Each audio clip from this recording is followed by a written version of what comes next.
Hi future coders, my name is Shruti Shrivastava from Debbie Learning team, and today I wanted to show you how you can draw really simple backdrops in Scratch.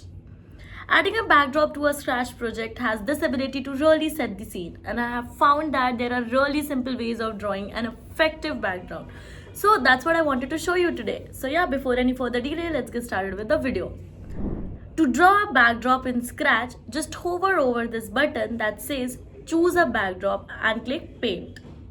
I found that a good base for drawing a backdrop is to create two rectangles of different colors, one to be the sky or the wall and the other to be the ground or the floor. So if I was doing an outdoor scene, I would probably do a blue rectangle of the sky and then a green circle in the ground. But the way I would do that is click on the rectangle tool, change the color to blue, drag out a big rectangle. I usually click here to edit the outline and make there be no outline on the shape. Then to make the grass, I will set the color to the green and drag out another rectangle sort of an bottom.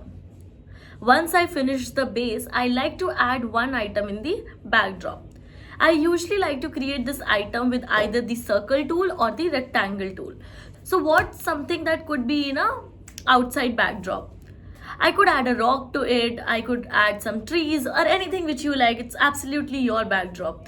So if I click on the circle tool and set the color to gray and then drag out an oval and click on this tool to edit the points of the shape and move the bottom point inward. Yeah, that looks like a rock, right? I could even change the color slightly and make another smaller rock next to it. And there you go. That's a pretty simple backdrop and it's really quick to make, right? So for drawing your own backdrop, the way you can start is by thinking of two colors of your scene.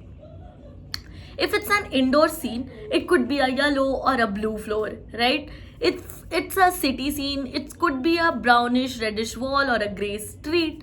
And if it's a scene in a spaceship or a secret hideout or something, it could be a light gray wall and a dark gray floor. So then you can think of some small objects or detail to add with the rectangle or the circle tool.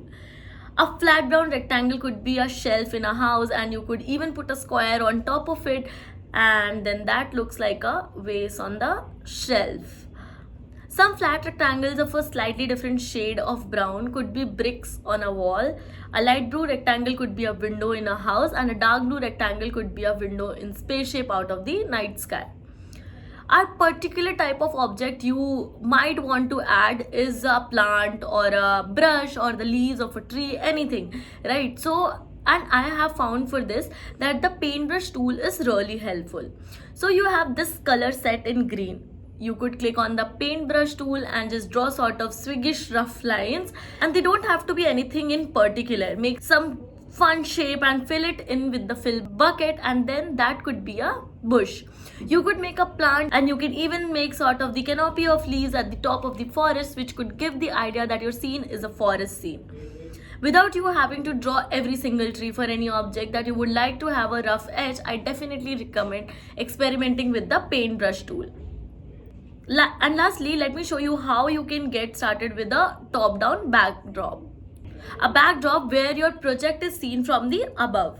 So what I will do for a top-down backdrop is just do one thing, rectangle for the base ground, and then just draw paths with the paintbrush tool to set to whatever color I would like the paths to be, right? So you could even use the circle tool or the rectangle tool to create shape that would be seen from the above. Anyway, there's so many ways to draw backdrop in Scratch. I wanted to give you some simple ideas that could give you inspiration, but you can take these ideas in any direction you want.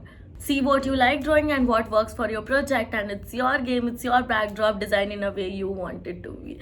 So yeah, that was it from my side. I really hope you enjoyed the video. If you enjoyed the video, don't forget to like, share and subscribe to our channel Debbie Learning. Until we meet again.